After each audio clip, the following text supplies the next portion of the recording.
ఆ సరే, దీన్ని వివరంగా విశ్లేషిద్దాం. మన దగ్గర ఉన్న ఒక అత్యంత ఆసక్తికరమైన యూట్యూబ్ వీడియో ట్రాన్స్క్రిప్ట్ ఆధారంగా ఈరోజు మనం ఒక లోతైన విశ్లేషణ చేయబోతున్నాం. అవును, ఇదొక అద్భుతమైన ప్రయాణం లాంటిది. ఖచ్చితంగా. ఈరోజు మనం భారతదేశ చరిత్రలో ఒక విశాలమైన ఉత్కంఠభరితమైన శకంలోకి వెళ్తున్నాం. అదే రాజపుత్రుల కాలం. అంటే 8వ శతాబ్దం నుంచి 12వ శతాబ్దం వరకు కదా? కరెక్ట్. ఉత్తర ఇంకా మధ్య భారతదేశంలో జరిగిన పరిణామాలను మనం ఈరోజు విశ్లేషిస్తాం. ఈ విశ్లేషణ లక్ష్యం కేవలం ఏ రాజు ఎప్పుడు పాలించాడు అని బోర్కొట్టే తేదీలు చెప్పుకోవడం కాదు. కాదు, అసలు ఆ రాజుల వెనుకున్న కథలు తెలుసుకోవడం. అవును, ఒకవైపు మహావీరులుగా కత్తులు బట్టి నెత్తుటి ధారలు పారించిన ఈ రాజులు, మరోవైపు కళాలు బట్టి అద్భుతమైన కావ్యాలు ఎలా రాశారు, ఆకాశాన్ని తాకే ఆలయాలను ఎలా నిర్మించారో చూడాలి. నిజమే. అంతటి బలవంతులు ఎందుకని ఐకమత్యం లేక పరస్పర కలహాలతో తమ పతనాన్ని తామే ఎలా కొని తెచ్చుకున్నారు అన్నది ఒక సినిమా కథను తలపించేలా మనం విశ్లేషించబోతున్నాం. ముందుగా అసలు ఈ రాజపుత్రుల ఆవిర్భావం గురించే చాలా వాదనలున్నాయి. ఒక కథనం ప్రకారం వారు అగ్నికుల క్షత్రియులు, అంటే యజ్ఞగుండంలోని అగ్ని నుంచి పుట్టుకొచ్చిన వీరులు అని కొందరు నమ్ముతారు. కాని చారిత్రక ఆధారాలను బట్టి చూస్తే సెంట్రల్ ఆసియా మరియు యూరప్ ప్రాంతాల నుంచి వచ్చిన తెగలు ఇక్కడి సమాజంలో కలిసిపోయి రాజపుత్రులుగా మారారని ఇంకొందరంటారు. ఖచ్చితంగా. ఈ పుట్టుకకు సంబంధించిన అగ్నిగుండం కథలను మనం కేవలం కల్పనలుగా కొట్టిపారేలేము. అవును, దీనిని విశాల దృక్పథంతో చూస్తే ఒక కొత్త సామాజిక వర్గం తమకు తాము పాలకులుగా, క్షత్రియులుగా సమాజంలో ఒక చట్టబద్ధతను, గుర్తింపును తెచ్చుకోవడానికి సృష్టించుకున్న ఒక అద్భుతమైన రాజకీయ వ్యూహమది. Correct. Annals and antiquities of Rajasthan లాంటి గ్రంథాలను పరిశీలిస్తే వారు దాదాపు 36 రాజవంశాలుగా విడిపోయి విశాలమైన భారతదేశాన్ని పాలించారని మనకు అర్థమవుతుంది.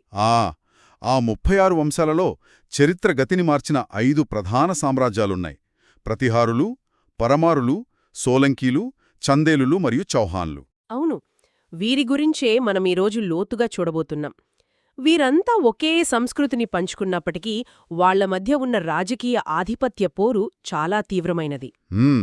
ముందుగా ఆ 5 వంశాలలో మొదటిగా మనం మాట్లాడుకోవాల్సింది గుర్జర ప్రతిహారుల గురించి. అవును, వీళ్లు కనౌజ్ నగరాన్ని తమ రాజధానిగా చేసుకుని ఉత్తర భారతదేశాన్ని పాలించారు. ఈ చరిత్రను చదువుతున్నప్పుడు నన్ను ఆకర్షించిన ఒక అద్భుతమైన సినిమాటిక్ విజువల్ దృశ్యముంది. ఏంటది? 8వ శతాబ్దంలో సింధూ నది వద్ద అరబ్బుల సైన్యాలు దండయాత్ర చేస్తూ ఇసుక తుఫానుల దూసుకువస్తుంటే, శత్రువుల గుర్రాలు కళ్లముందు కనిపిస్తుంటే ఈ ప్రతిహారులు వారికి అడ్డుగా ఒక ఉక్కు గోడలా నిలబడ్డారు. నిజంగా అదొక రోమాలు నిక్కబొడుచుకునే విజువల్. వాళ్ల ఏనుగుల సైన్యం శత్రువుల గుర్రాలను ఎలా తొక్కేసిందో ఊహించుకుంటే ఆశ్చర్యం వేస్తుంది. ఆ దండయాత్రలను వారు ఎంత సమర్థవంతంగా అడ్డుకున్నారంటే శతాబ్దాల పాటు భారతదేశంలోకి విదేశీయులు ప్రవేశించకుండా అడ్డుకట్టవేశారు. బహుశా అందుకే వాళ్లనే ప్రతిహారులు అంటే ద్వారపాలకులు లేదా రక్షకులు అని పిలుస్తారేమో. అరేబియా యాత్రికుడు సులైమాన్ కూడా తన రచనలలో ప్రతిహార రాజుల బలాన్ని చూసి ఆశ్చర్యపోయాడు. ముఖ్యంగా మిహిరభోజుడు లాంటి రాజుల గురించి మాట్లాడుకోవాలి. అవును, అతను కేవలం ఒక యుద్ధవీరుడు మాత్రమే కాదు. మిహిరభోజుడు వైష్ణవ మతాన్ని అమితంగా ఆదరించాడు. అందుకే తనకు తాను ఆదివరాహ అనే బిరుదును కూడా ఇచ్చుకున్నాడు. గ్వాలియర్ శాసనాన్ని చూస్తే అతని విజయాల గురించి చాలా స్పష్టంగా ఆనాటి రాజకీయ పరిస్థితులను కళ్లకు కట్టినట్లుగా రాయబడి ఉంటుంది కదా. ఇక్కడ మనం గమనించాల్సిన ఒక ప్యాటర్న్ ఉంది. ఈ రాజులు యుద్ధాలు చేసిన తర్వాత తమ విజయాలను కీర్తిస్తూ భారీ శాసనాలు వేయించటం, బిరుదులు తీసుకోవడం ద్వారా ప్రజల్లో తమ ఇమేజ్ని ఒక దేవుడి స్థాయికి తీసుకువెళ్లేవారు. ఈ ఇమేజ్ బిల్డింగ్లో కళల పాత్ర కూడా చాలా ఉండుంటుంది. ఎందుకంటే మిహిరభోజుని తర్వాత వచ్చిన మహేంద్రపాలుని కాలంలో ఆస్థానంలో సుప్రసిద్ధ సంస్కృత కవి రాజశేఖరుడున్నాడు. అవును, రాజశేఖరుడులంసల కర్పూరమంజరి, కావ్యమీమాంసలాంటి గ్రంథాలు సంస్కృత సాహిత్యంలో ఇప్పటికీ మైలురాళ్లుగా నిలిచిపోయాయి. అంటే ప్రతిహారులు ఒక చేత్తో కత్తిపట్టి సరిహద్దులను కాపాడుతూనే మరో చేత్తో కవులకు పీటలు వేసి సాహిత్యానికి ఊపిరిపోశారన్నమాట. కాని ఇంతటి మహోన్నతమైన సామ్రాజ్యానికి ముగింపు ఎలా జరిగిందో చూస్తే చాలా ఆశ్చర్యం వేస్తుంది. చరిత్ర ఎప్పుడూ ఒకే సరళరేఖలో వెళ్లదు.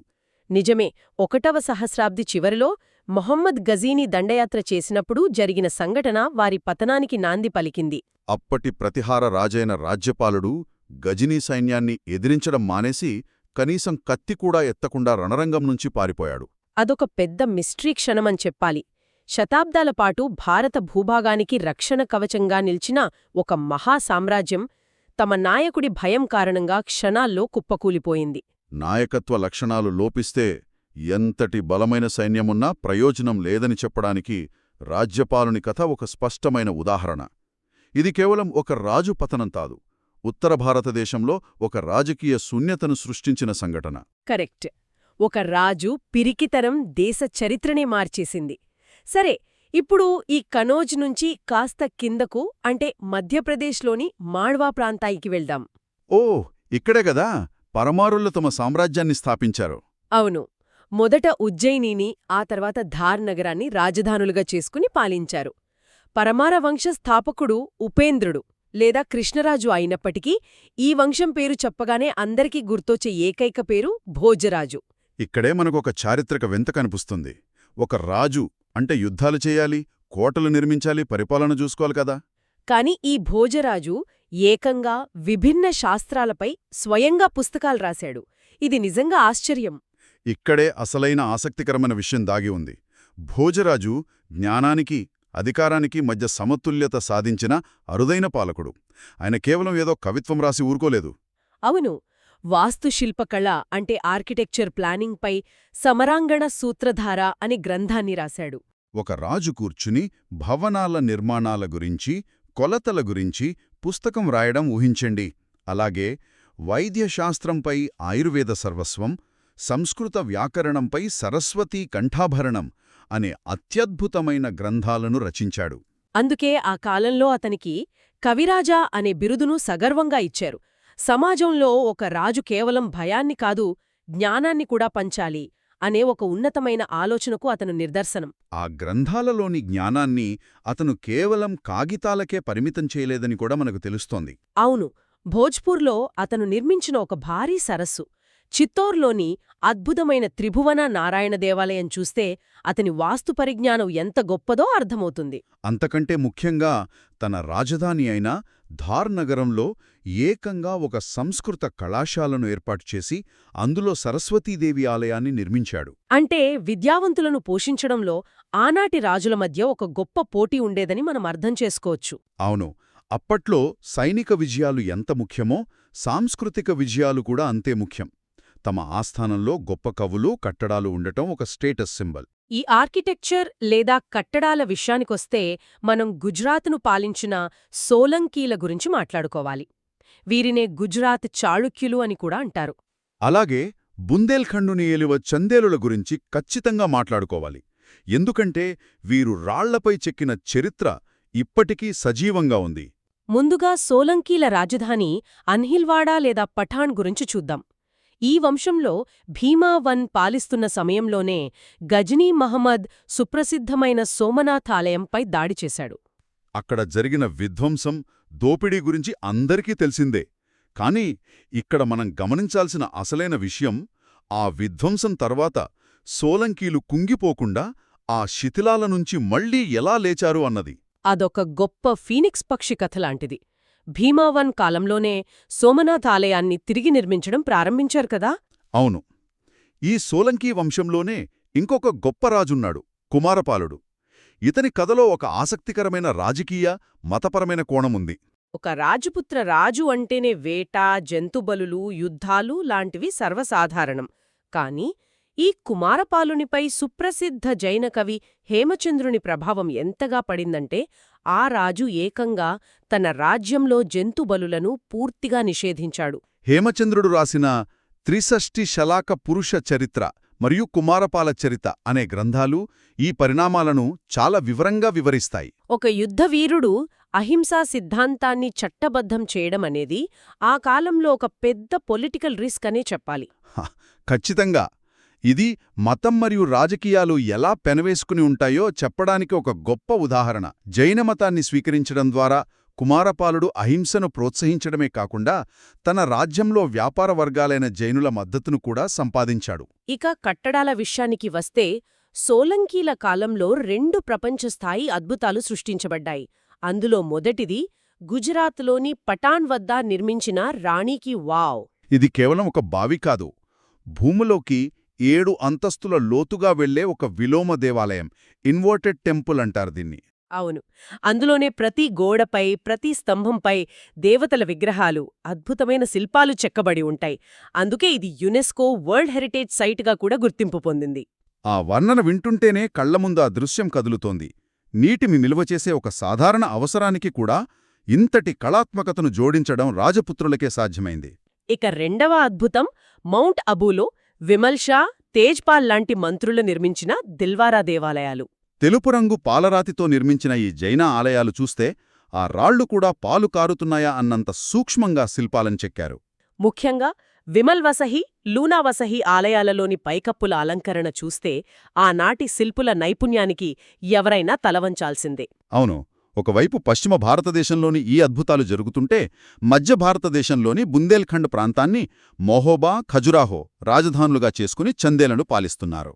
ప్రతిహార రాజు రాజ్యపాలుడు గజనీకి భయపడి పారిపోయిన విషయం ఇందాక మాట్లాడుకున్నాం కదా, కాని చందేల రాజైన విద్యాధరుడు దానికి పూర్తి విరుద్ధంగా వ్యవహరించాడు.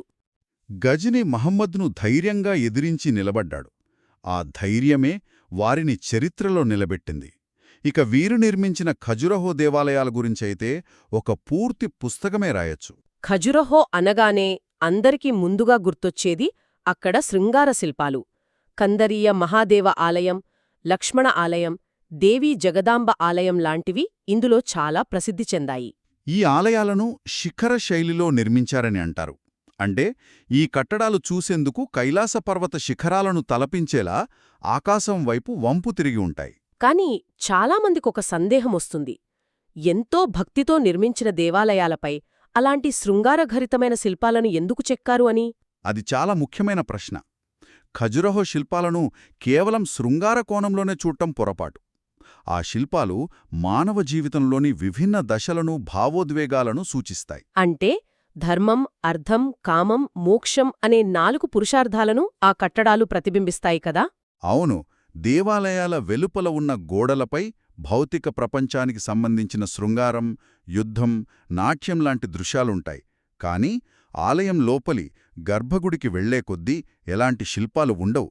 అంతా ప్రశాంతంగా ఉంటుంది. భౌతిక వాంఛనను బయటే వదిలేసి దేవుని దగ్గరకు వెళ్లాలనే ఒక లోతైన తాత్విక సందేశం ఆ కట్టడాలలో నిక్షిప్తమయ్యుంది. యునెస్కో వారు సైతం ఈ కళా నైపుణ్యానికి ముగ్ధులై దీనికి ప్రపంచ వారసత్వ హోదా కల్పించారు. ఆ కట్టడాల వెనుక ఉన్న తత్వశాస్త్రం నిజంగా ఆశ్చర్యపరుస్తుంది. సరే, ఇప్పుడీ అద్భుతమైన కళలు, కట్టడాల నుంచి బయటకు వచ్చి దేశ చరిత్రనే శాశ్వతంగా మార్చేసి బహుశా మన నీటి భవిష్యత్తును కూడా నిర్ణయించిన ఒక యుద్ధ వాతావరణంలోకి వెళ్దాం. అదే చౌహాళ్ల సామ్రాజ్యం.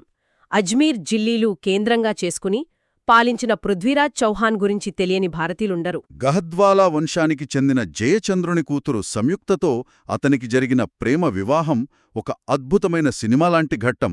ఆమెకు స్వయంవరం జరుగుతున్న సభనుకి పృథ్వీరాజ్ గుర్రంపై వచ్చి అందరి కళ్ళెదుటే ఆమెని తీసుకువెళ్ళిపోయాడు అని వింటుంటే ఇదొక అద్భుతమైన విజువల్లా ఉంటుంది. వినడానికి అదొక గొప్ప రొమాంటిక్ కథలా ఉన్నా ఆ ఒక్క సంఘటన సృష్టించిన రాజకీయ ప్రకంపనలు చాలా తీవ్రమైనవి. దీనిని కేవలం ఒక ప్రేమ కథగా చూడకూడదు. అప్పటికే చౌహాన్ సామ్రాజ్యం చాలా బలంగా ఉంది. అంతకుముందు పాలించిన విగ్రహరాజు లాంటి రాజులు అజ్మీర్లో అఢై దిన్ కా ఝోంప్రా అనే అద్భుతమైన నిర్మాణాన్ని చేపట్టారు. అలాగే ఆయన స్వయంగా హరికేలి నాటకం రచించాడు. ఆ వంశ పరాక్రమాన్ని పృథ్వీరాజ్ మరింత పైకి తీసుకువెళ్లాడు. కాని ఈ స్వయంవరం సంఘటనతో జయచంద్రుడికి పృథ్వీరాజ్ చౌహాన్కి మధ్య ఉన్న అహంకారాల పోరు తీవ్ర రూపం దాల్చింది. ఇది ఇద్దరు రాజుల మధ్య గొడవగా మిగిలిపోలేదు. భారతదేశ భవిష్యత్ను పూర్తిగా మార్చేసే ఒక విపత్తుగా మారింది. 1191లో జరిగిన మొదటి తరైన్ యుద్ధం దీనికొక స్పష్టమైన ఉదాహరణ. మహ్మద్ ఘోరీ సైన్యంతో దండయాత్రకు వచ్చినప్పుడు పృథ్వీరాజ్ చౌహాన్ అత్యంత వీరోచితంగా పోరాడి అతన్ను చిత్తుగా ఓడించాడు. ఆ రణరంగంలో ఘోరీ ప్రాణాలు అరచేతిలో పెట్టుకుని పారిపోయాడు. ఇక్కడే పృథ్వీరాజ్ ఒక చారిత్రక తప్పు చేశాడు. శత్రువును ప్రాణాలతో వదిలేశాడు. బహుశా అదొక రాజపుత్ర ధర్మం అని అతను భావించుండొచ్చు. కాని ఆ ఒక్క నిర్ణయం ఎంతటి వినాశనానికి దారితీసిందో కదా. అవును, అదొక ప్రాణాంతకమైన పొరపాటు. పృథ్వీరాజ్ ధర్మాన్ని పాటించాడు, కాని మహమ్మద్ ఘోరీకి అవేమీ లేవు. సరిగ్గా ఏడాది తర్వాత 1192లో మరింత పకడ్బందీ వ్యూహంతో రెట్టింపు సైన్యంతో ఘోరీ మళ్లీ దండెత్తివచ్చాడు. అదే రెండవ తరైన్ యుద్ధం. ఈ యుద్ధంలో పృథ్వీరాజ్ చౌహాన్ ఘోర పరాజయం పాలయ్యాడు. ఈ ఓటమికి ప్రధాన కారణం పృథ్వీరాజ్ బలం తగ్గిపోవడం కాదు, ఘోరీ వ్యూహాలతో పాటు తోటి రాజపుత్రులైన జయచంద్రుల్లాంటి వారు పృథ్వీరాజ్కు ఏమాత్రం సాయం చేయకపోవడమే. వ్యక్తిగత పగ, శత్రుత్వం, అహంకారం కోసం దేశ రక్షణను పక్కన పెట్టారు. పృథ్వీరాజ్ ఆస్థాన కవి, స్నేహితుడు అయిన చంద్ బర్దాయి రాసిన పృథ్వీరాజ్ రాసో అనే మహాకావ్యం ఈ యుద్ధాల గురించే కాదు, వారి ఆశలు, ఆశయాలు ఎలా కుప్పకూలాయో కూడా చాలా భావోద్వేగంగా వివరిస్తుంది. ఈ రెండవ తరైన్ యుద్ధమే భారతదేశంలో తదనంతర ఇస్లామిక్ సామ్రాజ్యాల స్థాపనకు పునాది వేసింది. పృథ్వీరాజ్ ఓటమి, మరణం ఇవన్నీ చరిత్రలో ఒక విషాదఘట్టం. జయచంద్రుడి పగ అతనికేమీ లాభం చేకూర్చలేదుగదా. పృథ్వీరాజును ఓడించిన కొన్నాళ్లకే ఘోరీ జయచంద్రుణ్ణి కూడా ఓడించాడు. ఈ జయచంద్రుడి ఆస్థానంలో కూడా శ్రీహర్షుడు అనే గొప్ప కవి ఉండేవాడు. అతను రాసిన నైషధీయ చరిత అనే సంస్కృత కావ్యం చాలా ప్రసిద్ధి చెందింది. అంటే ఈ పాలకులందరూ కత్తులతో ఒకరినొకరు నరుకుకుంటూనే కవులను పిలిపించుకుని కావ్యాలు రాయించుకున్నారు. ఇదొక వింతైన కాంట్రాస్ట్. సరిగ్గా చెప్పారు. ఇది రాజపుతుళ్ల కాలంనాటి సామాజిక రాజకీయ వ్యవస్థలో ఉన్న ఒక పెద్ద వైరుధ్యం. ఇదే సమయంలో మనం కొన్ని ముఖ్యమైన సామాజిక మార్పులను కూడా గమనించాలి. ఈ కాలంలో బౌద్ధ, జైన మతాలు క్రమంగా క్షీణించడం ప్రారంభించాయి. హిందూ మతం మళ్లీ బలంగా పుంజుకుంది. రాజులు ఎన్నో అద్భుతమైన ఆలయాలను నిర్మించారు. బ్రాహ్మణులకు పెద్ద ఎత్తున భూదానాలు చేశారు. ఈ భూదానాల వల్లే భూస్వామ్య వ్యవస్థ అంటే ఫ్యూడలిజం బాగా విస్తరించింది. సమాజంలో కుల వ్యవస్థ మరింత కఠినంగా మారింది. సమాజం గురించి మాట్లాడుతున్నాం కాబట్టి ఇక్కడ మనకివ్వబడిన సమాచారంలో ఉన్న కొన్ని కఠినమైన, బహుశా చీకటి కోణాలను కూడా మనం విశ్లేషించాలి. చరిత్రని ఎప్పుడూ ఉన్నది ఉన్నట్లుగా మాట్లాడుకోవాలి కదా. అద్భుతమైన కట్టడాలను నిర్మిస్తున్న అదే సమయంలో సమాజంలో కొన్ని భయంకరమైన దురాచారాలు కూడా పుట్టుకొచ్చాయి. అవును, ఎడతెగని యుద్ధాలు, విదేశీ ఆక్రమణల భయం సమాజాన్ని చాలా అభద్రతాభావానికి గురిచేశాయి. దీని ఫలితంగా మహిళల స్వేచ్ఛ పూర్తిగా హరించబడింది. సతీ సహగమనం లాంటి దురాచారాలు బాగా ప్రబలాయి. ఇక జోహర్ అనే ఒక అత్యంత విషాదకరమైన ఆచారం ఈ కాలంలోనే మొదలైంది. కోటను శత్రువులు ఆక్రమించుకుంటున్నారని తెలియగానే శత్రువుల చేతిలో బందీలై అవమానాల పాలు కావడం కంటే మరణమే మేలని వందలాది మంది రాజపుత్ర స్త్రీలు ముక్కుమ్మడిగా అగ్నిగుండల్లో దూకి ప్రాణాలు అర్పించేవారు. ఈ దృశ్యాలను ఊహిస్తుంటేనే మనస్సు కకావికలమవుతోంది. అలాగే బాల్య వివాహాలు లాంటి పద్ధతులు కూడా ఈ అభద్రతాభావం నుంచే పుట్టుకొచ్చాయి. ఇదంతా మనమెందుకు తెలుసుకోవాలి? ఈరోజుటి మన ఆధునిక జీవితానికి కొన్ని వందల సంవత్సరాల క్రితం జరిగిన ఈ సామ్రాజ్యాల ఉత్థాన పతనాలు, వారు నిర్మించిన గుళ్ళు, వారు చేసిన తప్పులు ఎలాంటి సందేశాన్నిస్తాయి? ఇది చాలా లోతైన ప్రశ్న. రాజపుత్రులు వ్యక్తిగతంగా చూస్తే ప్రపంచ చరిత్రలోనే అత్యంత పరాక్రమవంతులు, ప్రాణాలను సైతం లెక్కచెయ్యని ధీరులు. వారు సృష్టించిన కళలు, నిర్మించిన అద్భుతమైన ఆలయాలు మానవ మేధస్సుకు నిదర్శనాలు. అయినా సరే వారు ఎందుకు పతనమయ్యారు? వారికి ఒకే ఒక్క ప్రధాన శత్రువు ఉండేది. అది వారిలోని ఐకమత్యంలేమి.